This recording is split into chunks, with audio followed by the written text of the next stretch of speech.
Good morning, everyone, and thank you for joining me today. We're going to delve into a critical and often overlooked issue, the criminalization of mental illness.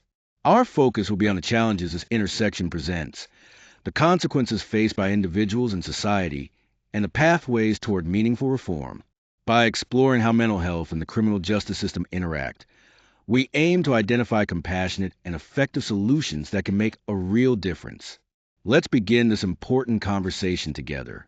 When we talk about the criminalization of the mentally ill, we're referring to a growing and concerning overlap between people with mental health conditions and the criminal justice system.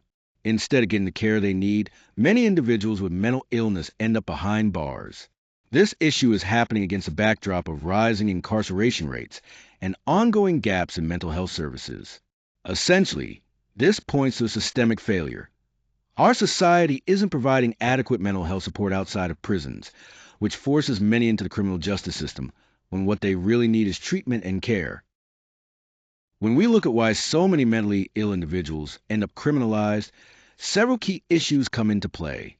First, there are systemic gaps in mental health care. Many communities lack sufficient services, which means people don't get the support they need before situations escalate. Then, homelessness and poverty play a huge role. They increase vulnerability and the likelihood of arrest for those struggling with mental illness. Another critical factor is that law enforcement officers are often the first responders to mental health crises, but they frequently don't have the specialized training necessary to handle these situations well. Finally, social stigma and misunderstanding around mental illness can lead to exclusion and discrimination, pushing individuals away from treatment and into the criminal justice system instead. All of these factors together create a cycle that criminalizes rather than helps those with mental health challenges. When we look at incarceration rates, it's important to note that between 15 and 20% of people in prisons and jails are living with serious mental health conditions. This is a much higher percentage than what we see in the general population. It highlights a critical issue. Our criminal justice system has, in many ways, become a default place for handling mental illness. Unfortunately, these settings often lack the resources and therapeutic support needed to effectively address these conditions, which can lead to a cycle that's challenging to break. This statistic really underscores the urgent need for better mental health care outside of incarceration. Mentally ill prisoners encounter a range of significant challenges behind bars. First and foremost, they often have limited access to effective mental health treatment and necessary medications, which can prevent their conditions from improving. Additionally, these individuals are more vulnerable to physical health problems that often occur alongside their mental illnesses.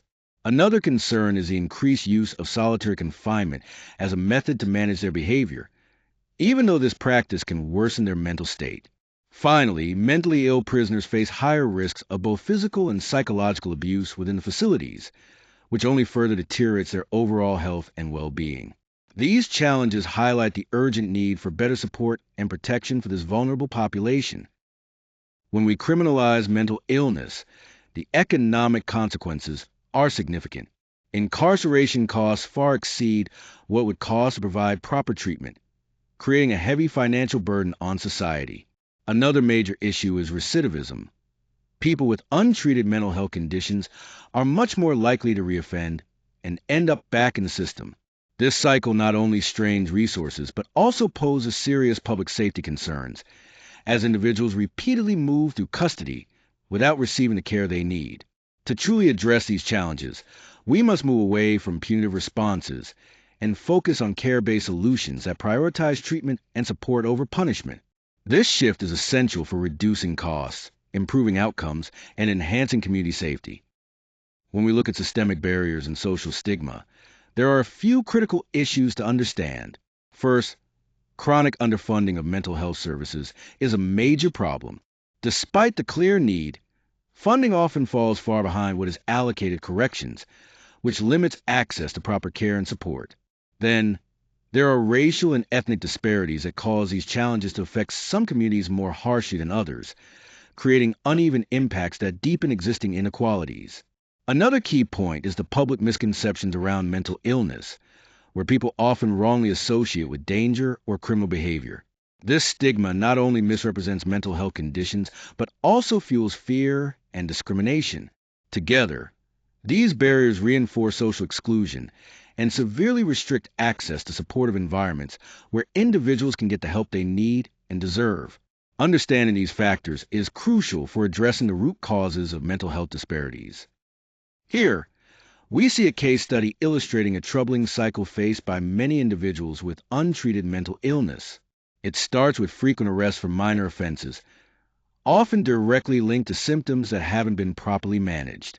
These arrests usually lead to short-term jail stays, which are brief but happen repeatedly, frequently related to behaviors stemming from mental health challenges. After these jail stays, the individual often ends up in emergency hospitalizations due to acute episodes that escalate without proper care.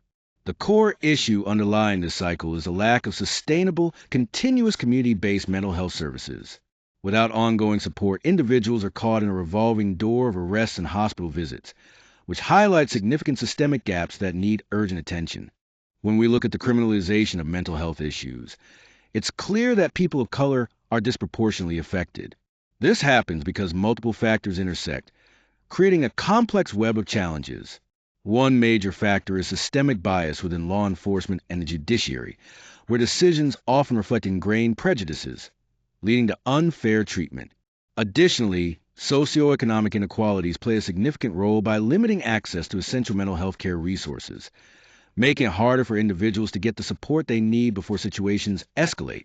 On top of this, many communities of color are subject to higher policing intensity, which increases the likelihood of encounters that can result in criminalization rather than care. These combined factors highlight the urgent need for reforms that address these disparities at every level. Mental health courts play a crucial role by offering tailored judicial oversight that focuses on treatment rather than punishment. Instead of simply processing cases through the traditional criminal justice system, these courts prioritize the unique needs of individuals with mental health issues. Alongside this, diversion programs provide another important option by connecting offenders to community-based services instead of sending them to jail. This approach not only supports rehabilitation, but reduces the strain on the prison system. The evidence shows that these interventions lead to better mental health outcomes for participants and significantly lower rates of recidivism. Overall, these programs serve as effective and humane alternatives to the routine criminalization of people with mental health challenges. Supportive housing plays a crucial role in recovery by providing the stability individuals need to rebuild their lives, and also helps reduce the risk of arrest. Increasing funding for mental health services is equally important, as it broadens access to care beyond the prison system, allowing people to get help before crises escalate. Integrated care models take this a step further by combining physical and mental health treatments, ensuring a more comprehensive approach to health. When these reforms work together, they help decrease our reliance on incarceration and support long-term well-being for individuals and communities alike. Here, we see important steps toward creating a more just system for individuals with mental illness. First, there's a clear policy shift toward decriminalization, focusing on diverting people away from the criminal justice system when appropriate. This means policies are evolving to reduce unnecessary arrests and provide alternatives that better address mental health needs. Next, law enforcement training is being enhanced, equipping officers with better skills to handle mental health crises effectively and compassionately. Another crucial aspect is the increasing collaboration between justice systems and healthcare providers. By working together, they can offer more comprehensive support and improve outcomes for those affected. Altogether, these reforms aim to break harmful cycles of criminalization and promote fair, equitable treatment for individuals living with mental illness. To truly end the cycle, the first step is recognizing systemic failures that contribute to the incarceration of vulnerable populations. These aren't isolated incidents, but patterns rooted in broader issues within our systems. Next, we need to advocate for expanded community-based care and ensure that funding prioritizes these alternatives over incarceration.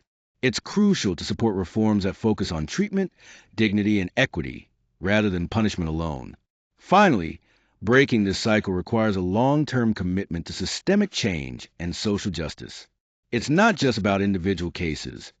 It's about transforming the entire system to be more fair and compassionate.